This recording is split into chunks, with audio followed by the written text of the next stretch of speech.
Di video kali ini kita akan membahas satu buah Vespa Matic yang tampilannya paling maskulin, gayanya sporty, dan di antara Vespa-Vespa lain, ini harganya cukup terjangkau. Bisa dibilang Vespa ini ubahannya cukup radikal dan gue bilang makin ganteng. Tapi kira-kira apa aja ubahannya? Yuk, bareng gue Hafiz Gemilang kita bahas bareng ini dia Vespa S125 iJet tahun 2020.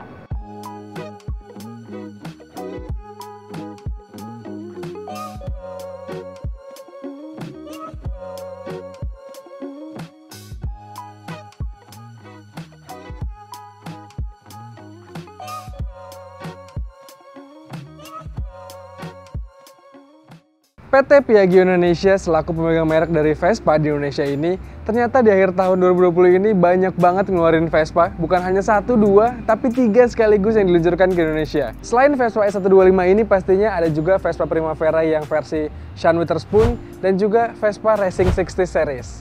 Tapi kita akan membahas dulu dari yang ini, yang harganya paling terjangkau yang mungkin cocok buat kalian pertimbangkan. Vespa S125 ini adalah versi yang upgradean dari tahun 2017. Kalau 2017 dia meluncur barengan sama Vespa LX125, tapi di tahun ini dia meluncur sendirian karena Vespa LX125-nya udah lebih dulu meluncur di akhir tahun 2019 lalu. Kita udah pernah buat video first impression-nya dan juga video komparasinya bersama Puzo, coba kalian tonton aja kalau belum. Dari dulu memang Vespa S125 ini diplot sebagai Vespa yang versi sporty, versi maskulin, tapi sekarang lebih agak kalem dikit, lebih klasik. Tampilannya makin sangar walaupun pakai mesin yang masih sama dengan versi 2017 lalu. Kira-kira apa aja ubahannya? Mending kita cek satu-satu dari bagian depannya dulu. Oh iya, Vespa S125 yang kita review sekarang ini bukanlah versi yang standar banget, karena ada beberapa aksesoris tambahan yang dikasih sama Vespa, tapi ini aksesoris resmi.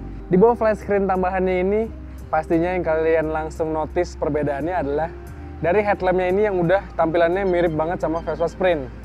Di sini modelnya dikasih separasi gitu di tengahnya, udah full LED dan seperti Vespa kekinian yang lainnya. Lalu yang juga berubah adalah penggunaan spionnya yang sekarang modelnya bulat. Kalau yang dulu Vespa S itu tampilannya lebih mengotak-ngotak. Kalau sekarang dikasih aksen warna hitam matte atau hitam doff dan juga bentuknya jadi bulat. Jadi ada kesan-kesan klasiknya. Turun ke bawah, yang pastinya namanya Vespa ubahannya meliputi dasi. Dasinya ini berubah. Di sini sekarang jadi ada sirip gitu. Ada 6 lubang, 3 di kiri, 3 di kanan, dan juga turun ke bawahnya sedikit. Di sini sekarang model siripnya yang 3 buah ini dikasih aksen warna hitam doff. Akan kelihatan kontras banget kalau di warna yang biru. Kalau ini warnanya warna abu-abu, jadi kelihatannya agak samar-samar. Tapi manis tampilannya. Di sini di bagian lampu sennya sekarang udah pakai model yang full LED, tapi hanya untuk daytime running light-nya aja. Jadi mirip sama kayak LX125. Sementara lampu sennya masih pakai bohlam halogen biasa yang warnanya oranye. Nah, sekarang kita turun ke bawahnya, lihat kaki-kakinya. Di sini spakbornya masih gede banget, sama kayak Vespa S sebelumnya. Di balik spakbor yang gambut ini, yang pastinya ada roda. Di depan ini peleknya pakai pelek 11 inci, dibalut sama ban ukuran 110/70. Bannya ini bentuknya agak dual purpose gitu. Lalu untuk pengeremannya di depan ini pakai cakram sama kayak versi sebelumnya. Dan suspensi masih sama juga kayak sebelumnya.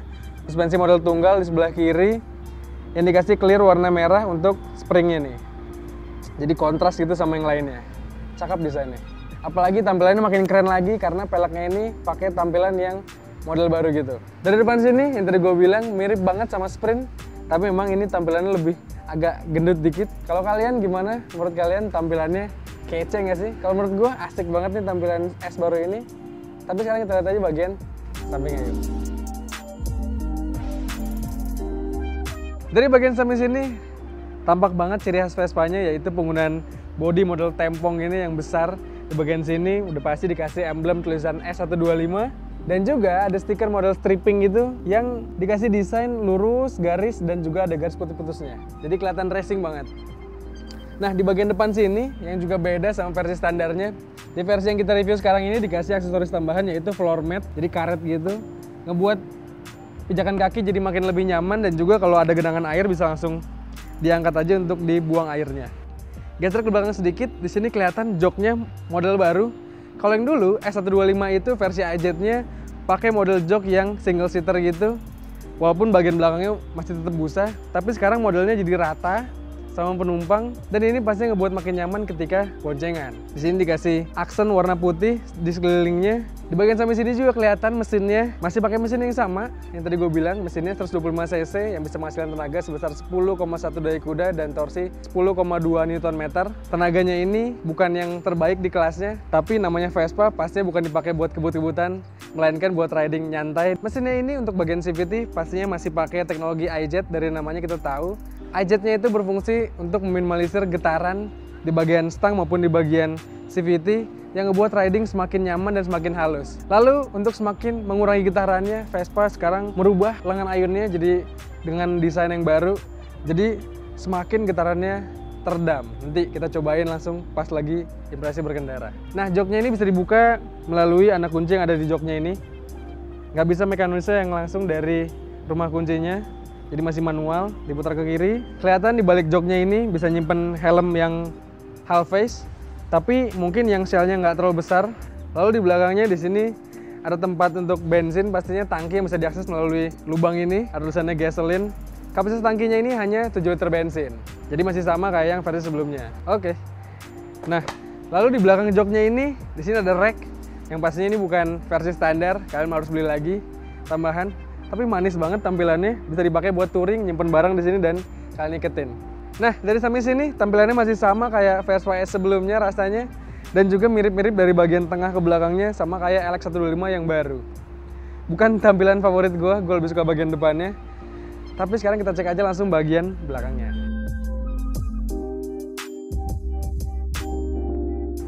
Tampak belakangnya masih sama banget sama kayak Vespa S sebelumnya, pun sama juga dengan Vespa LX125. Di sini masih pakai Mica stop lamp yang warnanya merah gitu, modelnya lumayan mancung. Tapi di balik Micanya ini dia masih pakai stop lamp modelnya bohlam halogen biasa. Dan juga untuk lampu sennya kiri kanan masih pakai bohlam halogen biasa yang warnanya oranye. Lalu turun ke bawahnya sedikit, di sini dikasih mata kucing atau reflektor pengaman gitu. Jadi motor ini motor CBU Vietnam dan juga bisa diekspor ke negara-negara Eropa. Lalu di sini ada spakbor yang minimalis, dipakai juga buat tatakan plat nomor belakang. Tapi dikasih tambahan lagi spakbor tambahan di baliknya ini. Jadi semakin aman dari cipratan kalau kita riding pas jalanan basah. Nah, di balik spakbornya ini dia pakai roda belakang yang peleknya belang depan belakang. Tadi depan ukuran 11, di belakang ini ukurannya 10. Dibalut sama ban yang ukurannya 120/70 ring 10 pastinya. Ban belakangnya juga sama, punya alur yang modelnya dual purpose gini, dan tampilannya jadi makin maskulin lagi nih.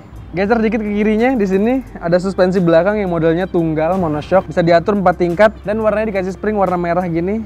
Jadi kontras banget sama warna-warna lainnya. Dari belakang sih tampilannya ya gini-gini aja. Justru karena dipakein rack gini jadi tampilannya makin kece banget. Tapi sekarang gue mau nunjukin ke kalian gimana sih impresi duduk gue di sini dan ada apa aja fitur-fitur baru di bagian instrument clusternya dan di depan decknya itu.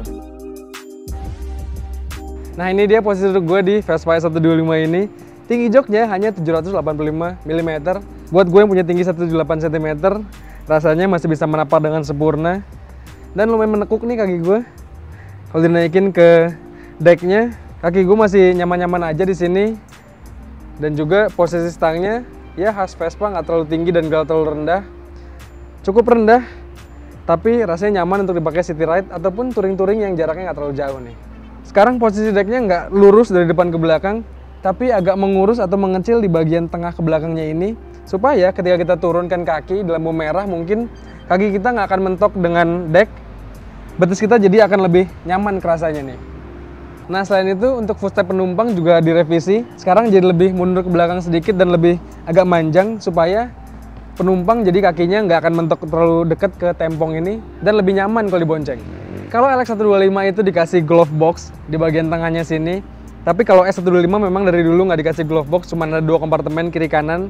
Tapi untuk kompartemen kiri sekarang di balik kompartemennya disimpan 1 buah port USB yang bisa kalian pakai untuk ngecas smartphone kalian pastinya. Tapi memang agak unik ditaruhnya di sini. Jadi agak bingung nih nyimpen HP-nya mau di mana. Mungkin sih ketika kita pakai HP-nya akan kita lintangkan ke bagian kanan kompartemennya ini. Tapi rasanya akan kurang nyaman dan kurang aman dipakai ketika riding. Ya walaupun begitu, fitur ini jadi makin mempermodern atau mempercanggih Vespa S125 ini. Seperti biasa di bagian tengah di antara kompartemen ini dikasih hanger untuk menyimpan barang-barang kalian. Jadi kalau bawa belanjaan mungkin bisa dicantolkan di sini. Dan juga ada hanger tambahan yang bisa ditarik di antara joknya ini nih.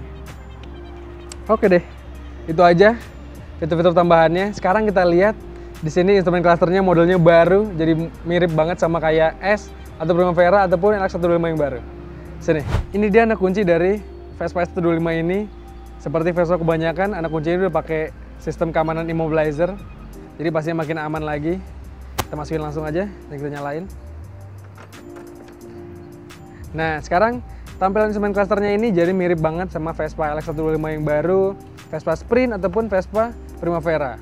Tapi bedanya lampu latarnya ini dikasih Vespa warna oranye nih.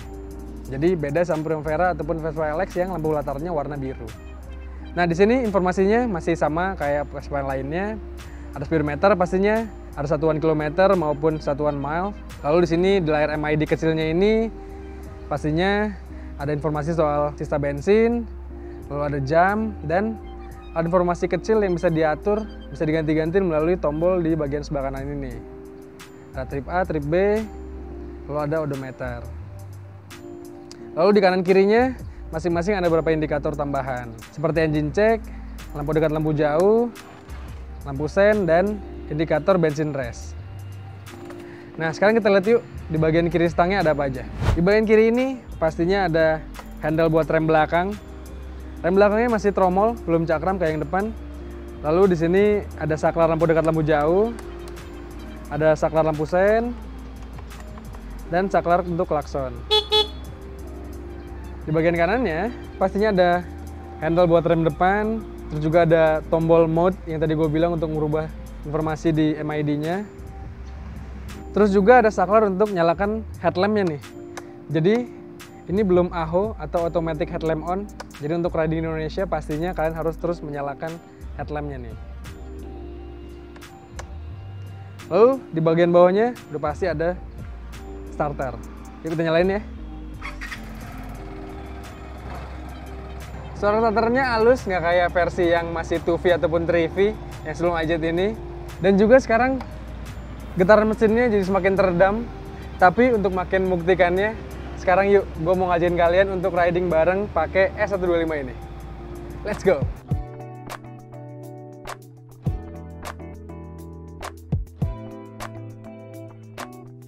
Impresi pertama gue ketika pakai LX125 ini adalah yang pastinya ini motor ya bisa dibilang keluarga terkecilnya dari Vespa. Jadi kalau kemarin kita pernah nge-review Vespa GTS Supertech 300, mesinnya bertenaga banget ya. Kalau ini mesinnya bisa dibilang so-so. Bahkan kalau kalian pengen buru-buru pakai motor ini, rasanya agak sedikit gregetan. Karena kalau gasnya dibejek, putaran mesinnya itu lembut gitu naiknya. Jadi bukan mesin yang cocok untuk kalian bawa kebut-kebutan. Tapi walaupun begitu, impresi mesinnya ini tetap mengesankan impresi yang bagus. Karena yang tadi gue bilang mesinnya udah pakai di bagian CVT-nya ada teknologi IJet. Sejak tahun 2017 sudah dipakai di motor Vespa S125 ini. Tapi yang tadi gue bilang juga, getaran mesinnya semakin smooth. Bahkan untuk di bagian stangnya rasanya hampir minim sekali getaran. Nah yang tadi gue bilang juga lampu merah. Sekarang karena model footstep-nya udah yang baru, jadi jangan khawatir betis akan menempel ke bagian decknya. Kalau ini akan lebih nyaman lagi nih. Nah untuk urusan handling nih, Vespa S125 ini yang hadir sebagai Vespa terkecil juga secara dimensi maupun secara bobot. Jadinya untuk handling cenderung lincah, nggak kaku kayak Vespa yang GTS Supertech 300 itu ataupun Vespa GTS 300 yang memang bobotnya lebih besar. Kalau ini lebih lincah, lebih nyaman juga dikendalikan di perkotaan maupun di tempat-tempat yang macet. Nah untuk urusan suspensi, depan belakang karakternya masih sama seperti Vespa S125 yang versi sebelumnya. Mirip juga sama Vespa LX125. Bukan suspensi yang terlalu lembut, bukan juga yang terlalu keras. Suspensinya cenderung moderat. Tapi ini karena posisinya bisa diatur untuk bagian belakangnya, jadi kalian tinggal atur sendiri sesuai preferensi masing-masing. Lalu untuk pengereman pun menurut gue dengan mesin yang hanya 125 cc, rasanya pengereman yang depan cakram belakang tromol seperti ini masih cukup-cukup aja. Nah selama gue riding pakai Vespa S125 ini, keluhan yang gue rasakan memang nggak begitu berarti, karena memang Vespa ini rasanya compact banget, cocok buat dipakai di Indonesia, di Jakarta khususnya. Bentuknya masih nggak terlalu besar dan juga panas mesinnya nggak terlalu berarti, apalagi karena mesinnya hanya 125 cc. Tapi memang ketika kalian boncengan pakai motor ini harus sedikit hati-hati, khususnya di bagian tengah deck ini, karena posisi standar tengahnya memang agak sedikit besar dan diletakkan di tengah banget. Jadi kalau kalian ngelewatin prosedur yang agak besar, harus hati-hati banget dan agak pelan nih, supaya nggak mentok ke standar tengahnya. Nah, hal terakhir yang juga kalian harus tahu ketika riding pakai Vespa 125 ini adalah konsumsi bahan bakar rata-ratanya. Ternyata dari hasil pengetesan yang gue lakukan dengan metode full to full, Vespa 125 ini mirip-mirip sama LX125. Konsumsi bahan bakar rata-ratanya ada di angka 1:38 sampai 39 km. Tapi itu lagi-lagi dengan bobot gua yang lumayan berat dan juga riding style gua yang lumayan agresif nih. Mungkin kalau kalian bisa riding lebih ekonomis dibanding gua, bakal lebih irit lagi. Nah, itu dia tadi review lengkap gua soal Vespa S125 ini. Gimana menurut kalian? Kira-kira layak nggak sih buat dibeli, buat menggantikan Vespa S125 kalian yang versi sebelumnya? Kalau menurut gue sih rasanya worth it banget dan layak banget buat kalian pertimbangkan nih. Nah, ngomong-ngomong soal membeli, kalian pastinya harus tahu dulu berapa sih budget yang harus kalian anggarkan buat Vespa S125 ini. Vespa S ini yang tadi gue bilang harganya termasuk yang paling terjangkau di antara Vespa lainnya. Vespa S ini untuk harga on road DKI Jakartanya dijual dengan harga 39 juta rupiah. Ya bisa dibilang harganya beda-beda dikit sama LX125. Harganya beda lebih mahal sedikit, tapi rasanya masih cocok buat kalian pertimbangkan nih. Gimana menurut kalian? Dengan harga yang hampir 40 juta, apakah layak nggak sih meminang Vespa S125 ini? Atau menurut kalian mending beli yang lain? Tapi rasanya Vespa ini memang bukan untuk kaum mendang-mending nih. Nah, anyway, thank you nih buat kalian semua yang nonton video ini sampai habis. Jangan lupa dong buat like, komen, share, dan subscribe channel Prasmuka Otomotif. Gue pamit, ciao!